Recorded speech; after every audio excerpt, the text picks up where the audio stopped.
Hello friends, welcome to the study with Mayank. मैं हूं आपका मयंक। हम लोगों की यहाँ पर यूपीएससी प्रीलिम्स एग्जाम 2023 के लिए मॉक टेस्ट की सीरीज चल रही है। आज आपका इसी क्रम में मॉक टेस्ट 13 है। तो चलिए स्टार्ट करते हैं आज का वीडियो। देखते हैं मैं क्या क्या डिस्कस करना है यहाँ पर। आज का पहला प्रश्न है, मेटा मटेरियल्स के संदर्भ में निम्नलिखित कथनों पर विचार कीजिए। आपसे पूछा गया है कौन सा कथन सही है। ये मानव निर्मित सामग्री हैं। इन सामग्रियों में उनके सकारात्मक अपवर्तक सूचकांक के कारण प्रकाशिकी में अनुप्रयोगों की एक विस्तृत श्रृंखला है। देखिए, मेटा मटेरियल्स जो है स्मार्ट सामग्री होती है जिसमें गुणों की एक विस्तृत श्रृंखला पाई जाती है और ये एक दूसरे से इतने भिन्न हो सकते हैं कि इनकी कोई एक निश्चित परिभाषा नहीं होती है। लेकिन इनके बारे में एक कॉमन बात यह है, ये प्रकृति में नहीं पाए जाते हैं बल्कि लोगों द्वारा बनाए जाते हैं, यानी ये मानव निर्मित हैं। तो यहां पर आपका पहला वाला कथन बिल्कुल सही है। कृत्रिम मूल के अलावा मेटा मटेरियल्स की विशेषता यह होती है कि उनके असामान्य विद्युत चुंबकीय गुण हैं जो उनकी संरचना और व्यवस्था के चलते पाए जाते हैं। अब देखिए, मेटा मटेरियल्स के बारे में कुछ गुण इसके और भी हैं। एक गुण इसमें यहां पर यह भी है कि पदार्थ में नकारात्मक अपवर्तनांक इनमें होता है।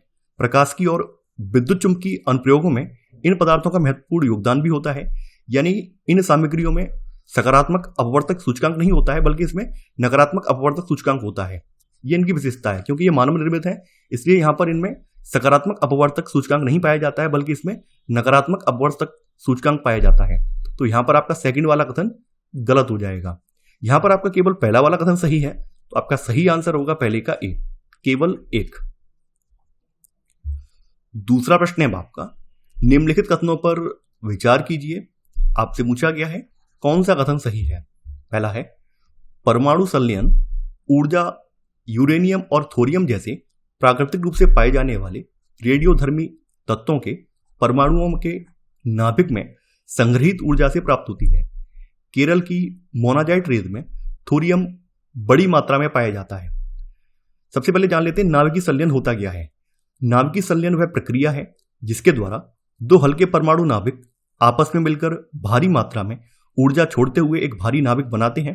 तो ये नाभिकीय संलयन प्रक्रिया है। जो आपकी नाभिकीय संलयन अभिक्रियाएं हैं ये प्लाज्मा नामक पदार्थ की अवस्था में होती हैं। वो आपके पहले वाले स्टेटमेंट पे आते हैं। यूरेनियम और थोरियम जैसे प्राकृतिक रूप से पाए जाने वाले रेडियोधर्मी तत्वों के परमाणुओं के नाभिक में संग्रहित ऊर्जा से परमाणु संलयन ऊर्जा प्राप्त होती है। तो यहां पर आपका पहला वाला कथन आपका बिल्कुल सही है। अब यहां पे बात करें केरल की मोनाजाइट रेत की। देखिए, केरल की मोनाजाइट रेत में थोरियम बड़ी मात्रा में पाया जाता है। तो यहां पर आपका सेकंड वाला कथन यह भी सही है। भारत में अगर हम परमाणु ऊर्जा केंद्रों की बात करें तो भारत में परमाणु ऊर्जा केंद्र तमिलनाडु में कल्पक्कम, महाराष्ट्र में तारापुर, राजस्थान में कोटा के पास राणा प्रताप सागर, उत्तर प्रदेश में नरोडा और कर्नाटक में केगाम में स्थित है। तो यहां पर आपका एक और दो दोनों ही कथन सही है। तो आपका सही आंसर होगा यहां पर सेकंड का सी, यानी एक और दो दोनों। तीसरा प्रश्न है आपका, भारत में जनसंख्या घनत्व निश्चित भौतिक संरचनात्मक प्रारूप का अनुसरण करता है। उपरोक्त प्रारूप को देखते हुए निम्नलिखित में से कौन सा भौगोलिक क्षेत्र घनी आबादी वाला है। मैदान, डेल्टा, तटीय मैदान, प्रायद्वीपीय क्षेत्र। आपको यहां पर कूट का प्रयोग करके सही उत्तर का चयन करना है। जहां तक भौतिक कारकों का संबंध है यह स्पष्ट है कि भूविन्यास और जल की उपलब्धता के साथ जलवायु प्रमुख रूप से वितरण के प्रतिरूपों का निर्धारण करती है। और इसके परिणाम स्वरूप हम देखते हैं कि उत्तर भारत के मैदानी डेल्टाओं और तटीय मैदानों में जनसंख्या का अनुपात दक्षिणी और मध्य भारत के राज्यों के आंतरिक जिलों की अपेक्षा अधिक है। इसलिए मैदानी डेल्टाओं और तटीय मैदानों में उनके भौतिक कारकों के कारण जनसंख्या का अनुपात अधिक है। जबकि जो भारत का प्रायद्वीपीय क्षेत्र है तो प्रायद्वीपीय क्षेत्रों में जनसंख्या अब विकास के कारण बढ़ रही है। यानी मैदान, डेल्टा और जो तटीय मैदान है इनमें जनसंख्या का सघन होना प्राकृतिक कारक है, जलवायु भी कारक है, प्राकृतिक कारक है। जबकि आपके भारत के प्रायद्वीपीय क्षेत्र में जो जनसंख्या बढ़ रही है उसके पीछे वहां पर डेवलपमेंट का फैक्टर है, न कि प्राकृतिक फैक्टर। तो यहां पर आपका चौथा वाला गलत हो जाएगा। केवल 1, 2 और 3 सही है। तो आपका सही आंसर है तीसरे का बी, केवल 1, 2 और 3। चौथा प्रश्न है आपका, भारत स्थित न्यूट्रिनो वेधशाला के संबंध में निम्नलिखित कथनों पर विचार कीजिए। आपसे पूछा गया है कौन सा कथन सही है। यह परियोजना भारत सरकार के परमाणु ऊर्जा विभाग तथा विज्ञान और प्रौद्योगिकी विभाग द्वारा संयुक्त रूप से वित्त पोषित है। INO यानी इंडिया बेस्ड न्यूट्रिनो ऑब्जर्वेटरी केवल वायुमंडलीय न्यूट्रिनो का अध्ययन करेगा। देखिए, भारत स्थित न्यूट्रिनो वेधशाला यह परियोजना एक बहुसंस्थागत प्रयास है और यह परियोजना भारत सरकार के परमाणु ऊर्जा विभाग तथा विज्ञान और प्रौद्योगिकी विभाग द्वारा संयुक्त रूप से वित्त पोषित है। तो यहां पर आपका पहला वाला कथन बिल्कुल सही है। अब देखिए, यहां पर एक शब्द है न्यूट्रिनो। तो सबसे पहले जान लेते हैं न्यूट्रिनो होता क्या है। आप लोगों ने प्रोटॉन, न्यूट्रॉन और इलेक्ट्रॉन के बारे में पढ़ा होगा। प्रोटॉन, न्यूट्रॉन और इलेक्ट्रॉन जो हैं ये छोटे कण होते हैं जो कि परमाणु का निर्माण करते हैं। न्यूट्रिनो भी एक छोटा प्राथमिक कण है, लेकिन यह परमाणु का भाग नहीं होता है। न्यूट्रिनो प्रकृति में भी पाए जाते हैं। न्यूट्रिनो का द्रव्यमान बहुत ज्यादा कम होता है और इन पर किसी प्रकार का कोई आवेश नहीं होता है, ना तो इन पर धनावेश होता है और ना ही ऋणावेश होता है। तो आप लोग जैसा कि जानते हैं कि इलेक्ट्रॉन पर ऋणावेश होता है, यानी इलेक्ट्रॉन जो है नेगेटिव चार्ज होते हैं।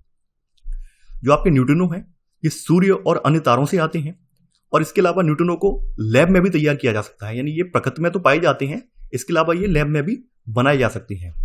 तो जो आपका INO है यानी इंडिया बेस्ड न्यूट्रिनो ऑब्जर्वेटरी है, इसके द्वारा वायुमंडलीय न्यूट्रिनो का ही अध्ययन किया जाएगा। तो यहां पर आपका सेकंड वाला कथन ये भी सही है। यहां पर आपका 1 और 2 दोनों ही कथन सही हैं, तो आपका सही आंसर है चौथे का C, यानी 1 और 2 दोनों। पांचवा प्रश्न है आपका, निम्नलिखित कथनों पर विचार कीजिए। आपसे पूछा गया है कौन सा सही नहीं है। भारत में पहली सफल मशीनीकृत कपड़ा मिल वर्ष 1864 में मद्रास में स्थापित की गई थी। अहमदाबाद को भारत का मैनचेस्टर कहा जाता था। देखिए, भारत में पहली सफल मशीनीकृत कपड़ा मिल 1864 में नहीं बल्कि 1854 में मुंबई में स्थापित की गई थी, न कि मद्रास में। तो यहां पर आपका पहला वाला कथन जो है गलत हो जाएगा। अहमदाबाद की बात करें तो अहमदाबाद गुजरात में साबरमती नदी के तट पर स्थित है और अहमदाबाद में पहली मिल जो है 1859 में यहां पर लगाई गई थी और ये जल्दी मुंबई के बाद भारत का दूसरा सबसे बड़ा कपड़ा शहर बन गया। इसलिए अहमदाबाद को अक्सर भारत का मैनचेस्टर कहा जाता था। तो यहां पर आपका सेकंड वाला कथन ये सही है। अब आपसे क्योंकि यहां पर पूछा गया है कौन सा सही नहीं है, तो केवल पहला वाला सही नहीं है, तो आंसर है पांचवें का A, केवल 1। छठवां प्रश्न है आपका, निम्नलिखित युग्मों पर विचार कीजिए। एक तरफ घास स्थल हैं, दूसरी तरफ उनके क्षेत्र हैं। लानोस, वेनेजुएला, विल्ड, दक्षिण Africa, steppe, Argentina, downs, Australia. उपरोक्त युग्मों में से कितने सही सम्मिलित हैं ये आपको बताना है। देखिए, लानोस जो है ये उष्णकटिबंधीय घास का स्थल है। वेनेजुएला के उष्णकटिबंधीय घास स्थलों को लानोस कहा जाता है। वेल्ड जो है शीतोष्ण घास स्थल है, ठंडे प्रदेशों का घास स्थल है। तो दक्षिण अफ्रीका के शीतोष्ण घास स्थलों को वेल्ड कहा जाता है। स्टेपी भी शीतोष्ण घास स्थल है, लेकिन स्टेपी जो है अर्जेंटीना में नहीं पाए जाते हैं बल्कि ये मध्य एशिया में पाए जाते हैं, यानी मध्य एशिया के शीतोष्ण घास स्थलों को स्टेपी कहा जाता है। वहीं अर्जेंटीना के शीतोष्ण घास स्थलों को पंपास कहा जाता है। तो यहां पर आपका थर्ड वाला गलत हो जाएगा। ऑस्ट्रेलिया के शीतोष्ण घास स्थलों को डाउन्स कहा जाता है। तो यहां पर आपके केवल 3 युग्म सही सम्मिलित हैं, तो आपका सही आंसर होगा छठवें का C, केवल 3 युग्म। सातवां प्रश्न है आपका, परिसीमन आयोग के संबंध में निम्नलिखित कथनों पर विचार कीजिए। आपसे पूछा गया है कौन सा कथन सही नहीं है। परिसीमन जनसंख्या में परिवर्तन का प्रतिनिधित्व करने हेतु लोकसभा और राज्य विधानसभा सीटों की सीमाओं को पुनः परिभाषित करने का कार्य है। अनुच्छेद 80 के तहत संसद प्रत्येक जनगणना के बाद एक परिसीमन अधिनियम लागू करती है। भारत में ऐसे परिसीमन आयोगों का गठन 5 बार किया गया है। परिसीमन जनसंख्या में परिवर्तन का प्रतिनिधित्व करने के लिए लोकसभा और राज्य विधानसभा सीटों की सीमाओं को पुनः परिभाषित करने का कार्य है। इस प्रक्रिया में लोकसभा में विभिन्न राज्यों को आवंटित सीटों की संख्या और विधानसभा में कुल सीटों की संख्या परिवर्तित हो सकती है। तो यहां पर आपका पहला वाला कथन बिल्कुल सही है। देखिए, संविधान के अनुच्छेद 80 के तहत नहीं बल्कि संविधान के अनुच्छेद 82 के तहत संसद प्रत्येक जनगणना के बाद एक परिसीमन अधिनियम लागू करती है। तो यहां पर आपका सेकंड वाला कथन गलत हो जाएगा। अब तक बात करें तो अब तक 5 बार नहीं बल्कि अब तक 4 बार परिसीमन आयोग का गठन किया जा चुका है। पहली बार परिसीमन आयोग अधिनियम 1952 में बना, तो इसके तहत पहली बार 1952 में गठित किया गया। फिर प्रशीमन आयोग अधिनियम 1962 में बना। उसके बाद फिर 1963 में प्रशीमन आयोग का गठन किया गया। फिर उसके बाद प्रशीमन अधिनियम 1972 में बना, जिसके बाद प्रशीमन आयोग का गठन 1973 में किया गया। उसके बाद प्रशीमन अधिनियम 2002 में बना और इसके बाद प्रशीमन आयोग का गठन सन 2002 में किया गया। तो अब तक 4 बार प्रशीमन आयोग का गठन किया जा चुका है। तो यहां पर आपका तीसरा वाला कथन गलत हो जाएगा। यहां पर आपका 2 और 3 सही नहीं है, तो आपका सही आंसर होगा 7वें का डी, केवल 2 और 3 सही नहीं है। 8वां प्रश्न है आपका, जनसंख्या की प्राकृतिक वृद्धि को मापते समय निम्नलिखित में से किसे ध्यान में रखा जाता है? जन्म, मृत्यु, प्रवास। आपको यहां पर कूट का प्रयोग करके सही उत्तर का चयन करना है। देखिए, जनसंख्या की वृद्धि की बात करें तो किसी क्षेत्र विशेष में 2 समयावधियों के बीच जनसंख्या में होने वाली परिवर्तन को जनसंख्या वृद्धि कहते हैं। अब चूंकि यहां पर बात हो रही जनसंख्या की प्राकृतिक वृद्धि की, ना कि वृद्धि की, तो जनसंख्या की प्राकृतिक वृद्धि किसी विशेष क्षेत्र में 2 समय बिंदुओं के बीच जन्म और मृत्यु के अंतर से जनसंख्या वृद्धि है। यानी प्राकृतिक वृद्धि में जन्म में से मृत्यु को घटा दिया जाता है, जन्म माइनस मृत्यु। तो ऐसे करके हमें कहीं की प्राकृतिक वृद्धि दर पता चल जाती है। तो इसमें क्या क्या आ जाता है? जन्म और मृत्यु, इसमें प्रवास शामिल नहीं है। तो यहां पर आपका सही आंसर होगा 8वें का ए वाला, केवल 1 और 2। 9वां प्रश्न है आपका, निम्नलिखित कथनों पर विचार कीजिए। आपसे पूछा गया है कौन सा कथन सही है? उष्णकटिबंधीय पर्णपाती वन केवल भारत और ऑस्ट्रेलिया में पाए जाते हैं। उष्णकटिबंधीय सदाबहार वन भूमध्य रेखा के पास पाए जाते हैं। देखिए, उष्णकटिबंधीय पर्णपाती वन, इन्हें मानसूनी वन भी कहते हैं और ये भारत, उत्तरी ऑस्ट्रेलिया और मध्य अमेरिका के बड़े हिस्से में पाए जाते हैं। यानी ये केवल भारत और ऑस्ट्रेलिया में नहीं पाए जाते हैं, बल्कि ये मध्य अमेरिका में भी पाए जाते हैं। तो आपका पहला वाला कथन गलत हो जाएगा। एक बात फिर से मैं आपको याद दिला रहा हूं, जिस स्टेटमेंट में केवल शब्द आ जाए तो केवल शब्द वाले स्टेटमेंट को ढंग से पढ़ना है आपको, क्योंकि केवल शब्द जो होता है किसी स्टेटमेंट की कठोरता को बढ़ा देता है। ये बात मैं कम से कम 50-60 बार रिपीट कर चुका हूं, तो आपको ये याद रखना है। अब बात करते हैं उष्णकटिबंधीय सदाबहार वनों की। तो उष्णकटिबंधीय सदाबहार वनों को उष्णकटिबंधीय वर्षा वन भी कहते हैं और ये घने वन भूमध्य रेखा और उष्णकटिबंध के पास पाए जाते हैं। तो यहां पर आपका सेकंड वाला कथन सही है। तो यहां पर आपका सही आंसर होगा 9वें का बी, केवल 2 सही है। 10वां प्रश्न है आपका, निम्नलिखित कथनों पर विचार कीजिए। आपसे पूछा गया है कौन सा कथन सही है? जब अत्यधिक बड़ा भाग विखंडित होकर ऊर्ध्वाधर रूप से विस्थापित हो जाता है तब भ्रंशोत्त पर्वतों का निर्माण होता है। पठार उठी हुई एवं सपाट भूमि होती है। मैदान समतल भूमि के बहुत बड़े भाग होते हैं। देखिए, जब बहुत बड़ा भाग विखंडित होता है और ऊर्ध्वाधर रूप से विस्थापित होता है तब भ्रंशोत्त पर्वतों का निर्माण होता है। तो यहां पर पहला वाला कथन बिल्कुल सही है। सेकंड वाला कथन आपका जो है पठार के बारे में, पठार की जो विशेषता है ये बिल्कुल सही है। पठार उठी हुई एवं सपाट भूमि होती है, तो आपका सेकंड वाला कथन ये भी सही है। देखिए, मैदान जो है, मैदान समतल भूमि के बहुत बड़े भाग होते हैं। ये सामान्यतः औसत समुद्री तल से 200 मीटर से अधिक ऊंचे नहीं होते हैं। तो यहां पर आपका तीसरा वाला कथन ये भी सही है। यहां पर आपके तीनों ही कथन सही है, तो आपका सही आंसर होगा यहां पर 10वें का डी, यानी 1, 2 और 3। 11वां प्रश्न है आपका, एक अर्थव्यवस्था की प्राथमिक गतिविधियों के संदर्भ में निम्नलिखित में से कौन सा कथन सही नहीं है, यह आपको बताना है। प्राथमिक गतिविधियां सीधे पर्यावरण पर निर्भर हैं। पशुचारण गतिविधियां प्राथमिक आर्थिक गतिविधियों का हिस्सा हैं। प्राथमिक गतिविधियों में संलिप्त व्यक्तियों को ब्लू कॉलर वर्क कहा जाता है। प्राथमिक गतिविधियों में सीधे पृथ्वी के संसाधनों का उपयोग किया जाता है। देखिए, आपने आर्थिक गतिविधियों के बारे में पढ़ा होगा।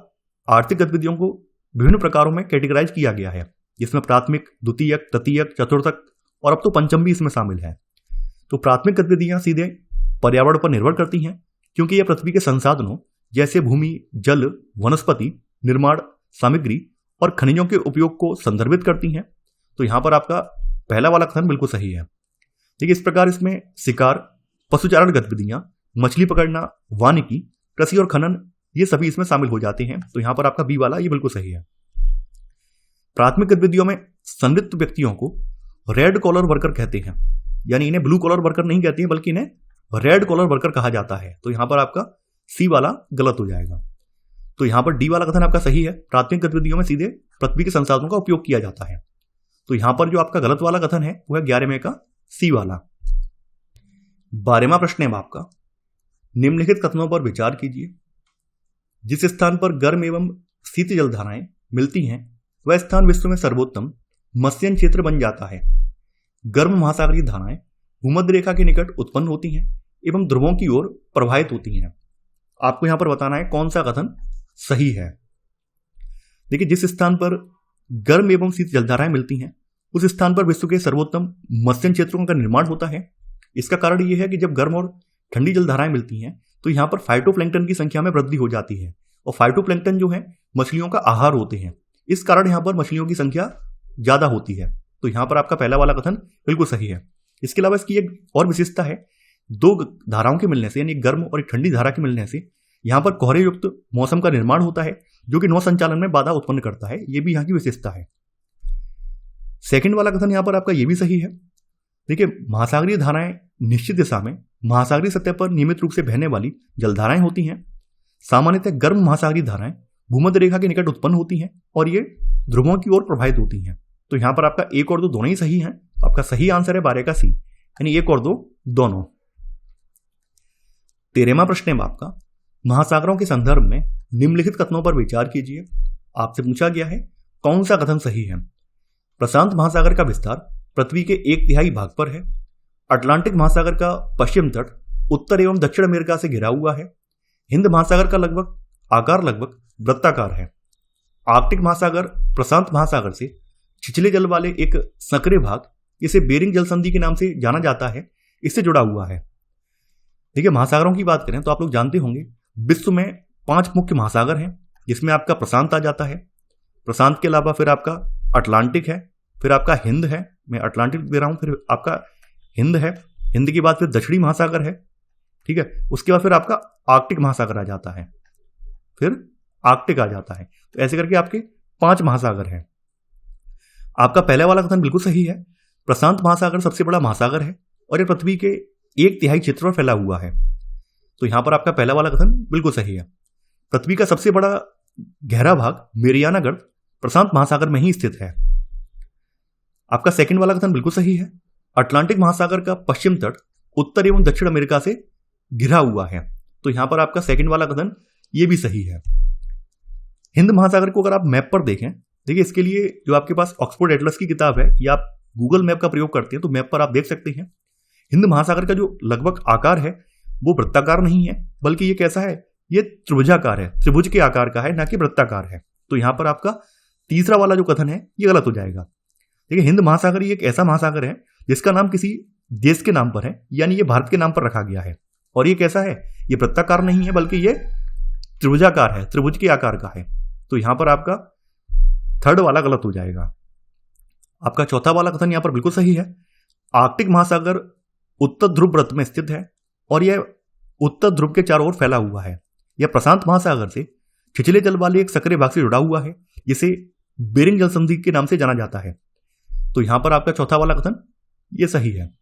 यहां पर आपका 1, 2 और 4 कथन सही है। तो आपका सही आंसर है यहां पर 13 का सी, यानी केवल 1, 2 और 4। 14वां प्रश्न है आपका, निम्नलिखित युग्मों पर विचार कीजिए। एक तरफ कृषि के प्रकार हैं और दूसरी तरफ प्रचलित क्षेत्र हैं। गहन निर्वाह कृषि पूर्वी एशिया, स्थानांतरण कृषि दक्षिण पूर्व एशिया, खानाबदोश पशुचारण उष्णकटिबंधीय अफ्रीका।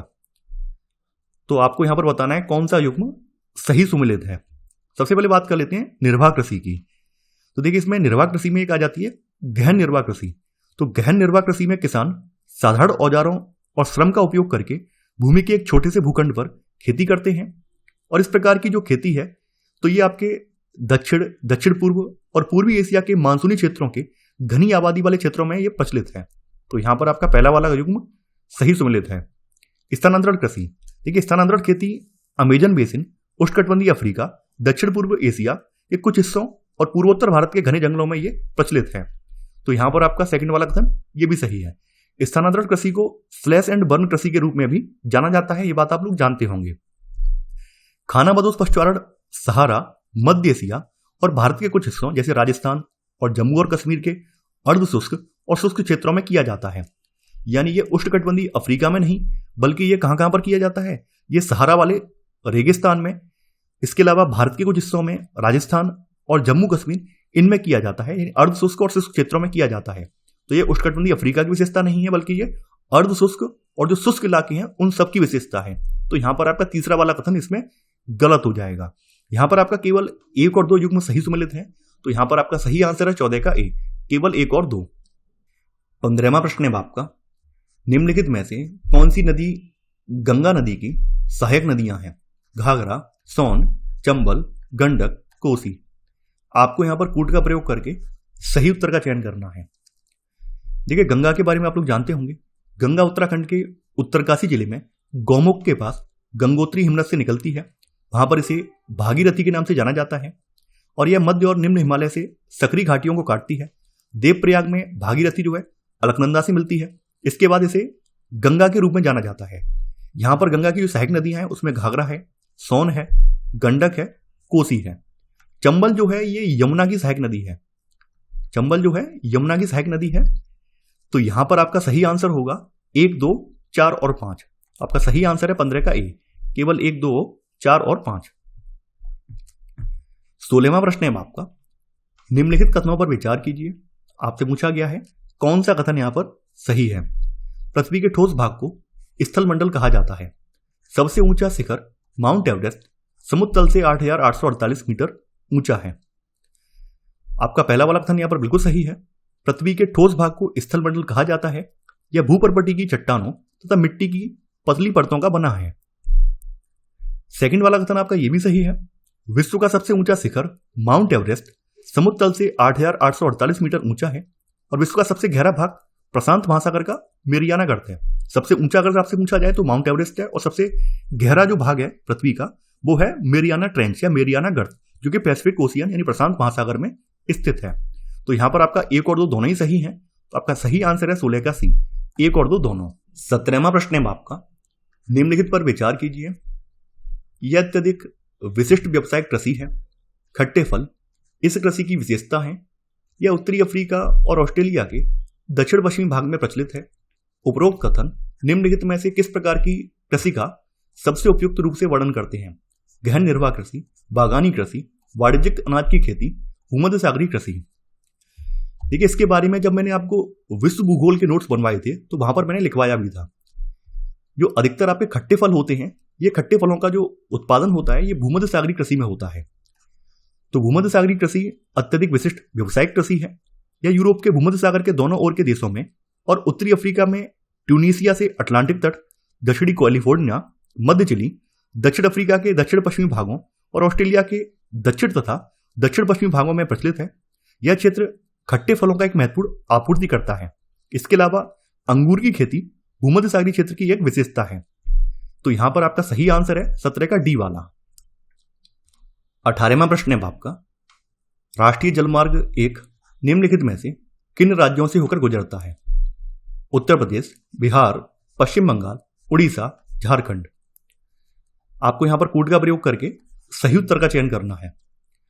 देखिए, वर्ष 1986 में हल्दिया और प्रयागराज के बीच गंगा भागीरथी हुगली नदी प्रणाली को राष्ट्रीय जलमार्ग 1 के रूप में घोषित किया गया है।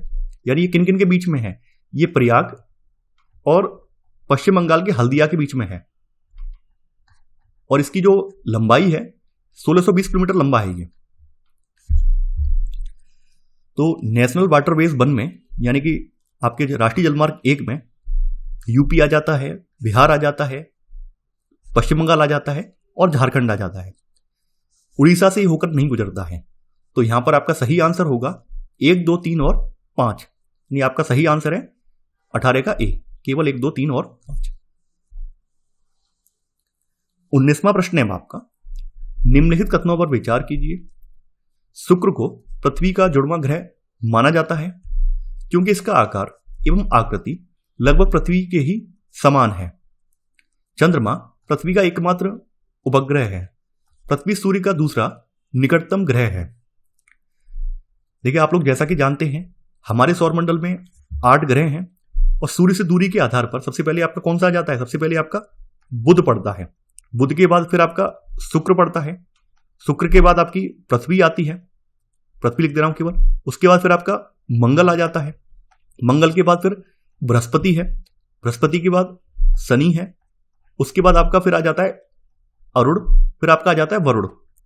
और यम को जो है ग्रह का दर्जा समाप्त कर दिया गया है, क्योंकि यम को जो है प्लूटो यानी कि जिसको कहा जाता था, इसको सन 2006 में बौने ग्रह में रख दिया गया। तो ये एक तरफ आपका ये क्या है, सूर्य है, सूर्य से बढ़ते क्रम में, दूरी के बढ़ते क्रम में आप ये ग्रहों का क्रम देख पा रहे हैं। तो यहां पर पहला वाला आपका जो कथन है, ये कथन आपका बिल्कुल सही है। शुक्र को पृथ्वी का जुड़वां ग्रह माना जाता है, क्योंकि इसका आकार और आकृति लगभग पृथ्वी के समान ही है। तो यहां पर आपका पहला वाला कथन बिल्कुल सही है। चंद्रमा की बात करें तो हमारी पृथ्वी का केवल एक ही उपग्रह है चंद्रमा, और इसका व्यास पृथ्वी के व्यास का केवल 1/4 है। तो यहां पर आपका सेकंड वाला कथन ये भी सही है।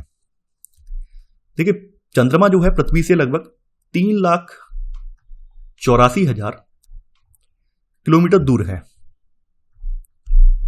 थर्ड वाला कथन आपका गलत हो जाएगा। अभी मैंने आपको सूर्य से क्रम दिखाया है, यहां पे लिखा हुआ पृथ्वी सूर्य का दूसरा निकटतम ग्रह है। नहीं, पृथ्वी जो है सूर्य से दूरी के आधार पर तीसरे नंबर पर पड़ता है, दूसरे नंबर पर शुक्र पड़ता है।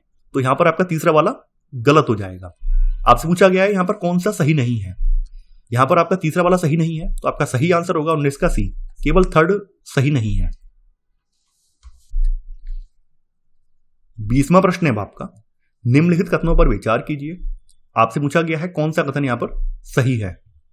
भारत में जो श्रमिक कम से कम 183 दिन कार्य करता है उसे मुख्य श्रमिक माना जाता है। भारत में जो श्रमिक 183 दिन से कम कार्य करता है उसे सीमांत श्रमिक माना जाता है। देखिए, मुख्य श्रमिक वह व्यक्ति है जो एक वर्ष में कम से कम 183 दिन या 6 महीने कार्य करता है। तो यहां पर आपका पहला वाला कथन बिल्कुल सही है। सीमांत श्रमिक वह व्यक्ति है जो एक वर्ष में 183 दिनों या 6 महीने से कम काम करता है। तो यहां पर आपका सेकंड वाला कथन यह भी सही है। यहां पर आपका 1 और 2 दोनों ही कथन सही है, तो यहां पर आपका सही आंसर होगा 20 में का सी, यानी 1 और 2 दोनों। 21वां प्रश्न है आपका, राष्ट्रीय स्वच्छ गंगा मिशन के संदर्भ में निम्नलिखित में से कौन सा या कौन से कथन सही हैं। इसका उद्देश्य प्रदूषण को कम करना और गंगा नदी तथा उसकी सभी सहायक नदियों का कायाकल्प सुनिश्चित करना है। यह पर्यावरण, वन और जलवायु परिवर्तन मंत्रालय के तहत एक पंजीकृत सोसाइटी है। राष्ट्रीय गंगा परिषद की अध्यक्षता प्रधानमंत्री द्वारा की जाती है। आपको यहां पर कूट का प्रयोग करके सही उत्तर का चयन करना है। राष्ट्रीय स्वच्छ गंगा मिशन राष्ट्रीय गंगा नदी बेसिन प्राधिकरण की एक कार्यान्वयन शाखा है। इस परियोजना के परिचालन क्षेत्र में गंगा बेसिन और उसकी सहायक नदियां और वे सभी राज्य शामिल हैं जिनसे होकर यह नदी बहती है। इस प्रकार इसमें दिल्ली भी आ जाता है। तो यहां पर आपका पहला वाला कथन बिल्कुल सही है। इसका उद्देश्य प्रदूषण को कम करना और गंगा नदी तथा उसकी सभी सहायक नदियों का कायाकल्प सुनिश्चित करना है। आगे बोला गया, यह पर्यावरण, वन और जलवायु परिवर्तन मंत्रालय के तहत एक पंजीकृत सोसाइटी है। देखिए, यह मूल रूप से पर्यावरण, वन और जलवायु परिवर्तन मंत्रालय द्वारा 12 अगस्त सन 2011 को सोसाइटी पंजीकरण अधिनियम 1860 के तहत गठित एक पंजीकृत सोसाइटी है। देखिए, यहां पर केवल शब्दों का फेर है, आपको भाषा पकड़नी है। स्टेटमेंट में कहा गया है कि यह पर्यावरण, वन और जलवायु परिवर्तन मंत्रालय के तहत एक पंजीकृत सोसाइटी है। नहीं, यह इसके तहत नहीं है, बल्कि इसका जो स्थापना की गई है वो सोसाइटी पंजीकरण एक्ट 1860 के तहत की गई है, ना कि पर्यावरण, वन और जलवायु परिवर्तन के तहत। तो यहां पर आपका सेकंड वाला गलत हो जाएगा। ये सही बात है कि यहां पर इसकी जो स्थापना करवाई है वो पर्यावरण, वन और जलवायु परिवर्तन मंत्रालय ने करवाई है, लेकिन ये सोसाइटी पंजीकरण करने का काम पर्यावरण, वन और जलवायु परिवर्तन मंत्रालय का नहीं है, बल्कि किसका काम है? ये काम है सोसाइटी पंजीकरण अधिनियम का। तो यहां पर आपका सेकंड वाला गलत हो जाएगा, क्योंकि पर्यावरण, वन और जलवायु परिवर्तन मंत्रालय के पास ऐसा कोई अधिनियम है जो कि सोसाइटी को पंजीकृत कर सके। तो यहां पर सेकंड वाला आपका गलत हो जाएगा। यहां पर आपका तीसरा वाला कथन बिल्कुल सही है। राष्ट्रीय गंगा परिषद की अध्यक्षता भारत के माननीय प्रधानमंत्री करते हैं। तो यहां पर आपका तीसरा वाला कथन सही है। यहां पर आपका केवल 1 और 3 कथन सही है, तो आपका सही आंसर होगा 21 का ए, केवल 1 और 3। 22वां प्रश्न है आपका, निम्नलिखित कथनों पर विचार कीजिए। आपसे पूछा गया है कौन सा सही नहीं है। पृथ्वी के परिक्रमण द्वारा इसके अक्ष के चारों ओर बनने वाले तल को कक्षीय तल के रूप में जाना जाता है। ग्लोब पर वह वृत्त जो दिन और रात को विभाजित करता है उसे प्रकाश वृत्त कहते हैं। ठीक है, पृथ्वी का अपने अक्ष पर घूमना घूर्णन कहलाता है, यानी पृथ्वी जो है अपने अक्ष पर जो रोटेट करती है उसको घूर्णन कहते हैं। वहीं सूर्य के चारों ओर एक स्थिर कक्ष में पृथ्वी की गति को परिक्रमण कहते हैं, यानी सूर्य के चारों ओर एक स्थिर कक्ष में जो पृथ्वी की जो गति हो रही है, यानी पृथ्वी जो सूर्य का चक्कर लगा रही है, इसको परिक्रमण कहा जाता है। इसको क्या कहते हैं? परिक्रमण। तो पृथ्वी के परिक्रमण द्वारा इसके अक्ष के चारों ओर बनने वाले तल को कक्षीय समतल या कक्षीय तल के रूप में जाना जाता है। तो यहां पर आपका पहला वाला कथन बिल्कुल सही है। आप लोग जानते हैं कि पृथ्वी सूर्य से प्रकाश प्राप्त करती है और पृथ्वी का आकार कैसा है? पृथ्वी का आकार गोले के समान है, इसलिए एक समय में सिर्फ इसके आधे भाग पर ही सूर्य की रोशनी प्राप्त होती है। सूर्य की ओर वाले भाग में दिन होता है, वहीं इसके अपोजिट भाग में रात होती है। ग्लोब पर वह वृत्त जो दिन और रात को विभाजित करता है उसे प्रकाश वृत्त नहीं बल्कि उसको प्रदीप्ति वृत्त कहते हैं। उसको प्रकाश वृत्त नहीं कहते हैं बल्कि उसको प्रदीप्ति वृत्त बोला जाता है, प्रदीप्ति वृत्त कहा जाता है। तो यहां पर आपका सेकंड वाला गलत हो जाएगा। तो यहां पर आपका सही आंसर है 22 में का बी, क्योंकि यहां पे पूछा गया है कौन सा सही नहीं है, केवल सेकंड वाला सही नहीं है, तो आंसर होगा 22 का बी, केवल 2। 23वां प्रश्न है आपका, शीर्ष की ओर शुंडाकार घंटी के आकार का आयुलिंग पिरामिड इंगित करता है एक विस्तारित होती जनसंख्या को, घटती हुई जनसंख्या को, स्थिर जनसंख्या को, विषम जनसंख्या को। जनसंख्या पिरामिड का उपयोग जनसंख्या की आयुलिंग संरचना को दर्शाने के लिए किया जाता है। जनसंख्या पिरामिड का आकार जनसंख्या की विशेषताओं को दर्शाता है। यहां पर जो विशेषताएं बताई गई हैं, शीर्ष की ओर शुंडाकार घंटी के आकार का आयुलिंग पिरामिड, ये लगभग समान जन्म और मृत्यु दर को दर्शाता है, जो लगभग स्थिर जनसंख्या की ओर अग्रसर होने की स्थिति का परिचायक है, यानी ये स्थिर जनसंख्या को इंगित कर रहा है। तो यहां पर आपका सही आंसर है 23 का सी वाला। 24वां प्रश्न है आपका, निम्नलिखित युग्मों पर विचार कीजिए। एक तरफ जलप्रपात है, दूसरी तरफ उनके स्थल हैं। एंजल जलप्रपात, दक्षिण अमेरिका। नियाग्रा जलप्रपात, उत्तरी अमेरिका। विक्टोरिया जलप्रपात, अफ्रीका। दिए गए उपयुक्त युग्मों में से कितने सही सम्मिलित हैं? देखिए, सबसे ऊंचा जलप्रपात दक्षिण अमेरिका में वेनेजुएला का एंजल जलप्रपात है। ये दक्षिण अमेरिका में कहां पड़ता है? ये वेनेजुएला में पड़ता है। अगला है आपका नियाग्रा वाटरफॉल या नियाग्रा जलप्रपात। तो नियाग्रा जलप्रपात उत्तरी अमेरिका में कनाडा और संयुक्त राज्य अमेरिका की सीमा पर स्थित है। तो यहां पर आपका सेकंड वाला ये भी सही है। विक्टोरिया जलप्रपात की बात करें तो यह अफ्रीका में जाम्बिया और जिम्बाब्वे की सीमाओं पर स्थित है। तो यहां पर आपका तीसरा वाला युग्म ये भी सही सम्मिलित है। यहां पर आपके तीनों ही युग्म सही सम्मिलित हैं, तो आपका सही आंसर होगा 24 का डी, सभी तीनों युग्म। 25वां प्रश्न है आपका, निम्नलिखित में से किस देश की सीमा सहारा मरुस्थल से लगती है? Algeria, niger, Tunisia, Morocco. आपको यहां पर कूट का प्रयोग करके सही उत्तर का चयन करना है। देखिए, यहां पर बात करें इन सभी देशों की, तो अल्जीरिया, नाइजर, ट्यूनीसिया, मोरक्को, ये सभी देश जो हैं ये सहारा मरुस्थल से अपनी सीमा टच करते हैं। सहारा मरुस्थल की सीमा जो है 11 देशों से लगती है, जिसमें अल्जीरिया, चाड, मिस्र, लीबिया, माली, मोरिटानिया, मोरक्को, नाइजर, सूडान, पश्चिमी सहारा और ट्यूनीसिया शामिल हैं। सहारा मरुस्थल विश्व का सबसे बड़ा मरुस्थल है और इसका क्षेत्रफल 8.54 मिलियन वर्ग किलोमीटर है। 8.54 मिलियन वर्ग किलोमीटर इसका क्षेत्रफल है। तो आपको याद रखना है सहारा मरुस्थल से कितने देश सीमा बनाते हैं? 11 देश सीमा बनाते हैं, और इसको आप अच्छे से जो है अपने ऑक्सफोर्ड एटलस से और अच्छे से समझ पाएंगे। तो यहां पर आपका सही आंसर होगा 25 का डी, 1, 2, 3 और 4। तो ये था हमारा आज का वीडियो। आई होप आपको आज का वीडियो पसंद आया होगा। आप लोग इस वीडियो को लाइक और शेयर करना बिल्कुल ना भूलें। और देखिए, मैं आपसे बार बार ये बात रिपीट कर रहा हूं, आप इस टेस्ट सीरीज को बिल्कुल मिस ना करें। जैसे जैसे कोचिंग वाले टेस्ट सीरीज लाते जा रहे हैं वैसे वैसे मैं आपके सामने यहाँ लाता जा रहा हूँ, यानी आपको साथ के साथ में टेस्ट सीरीज मिल रही है। और इससे अच्छी बात क्या होगी कि आपका साथ के साथ में रिवीजन भी होता जा रहा है। देखिए, कई बार क्या होता है कि बेशक आप कोचिंग की जो टेस्ट सीरीज है वो कहीं से आप अरेंज कर लें और हार्ड कॉपी के रूप में आप प्राप्त भी कर लें, तो कई बार उसमें ऐसे ऐसे वर्ड्स होते हैं, ऐसे ऐसे शब्द होते हैं जो आपको समझ में नहीं आते हैं। यहाँ पर जो मैं आपको समझाता हूँ तो यहाँ पर मैं अपनी भाषा में भी कुछ चीजें उसमें ऐड कर देता हूँ ताकि आपको समझने में आसानी हो जाए। इस वजह से आप इस सीरीज को मिस ना करें, आपके लिए बहुत ज्यादा लाभदायक भी होगा। तो चलिए आज के लिए बस इतना ही। Thanks for watching.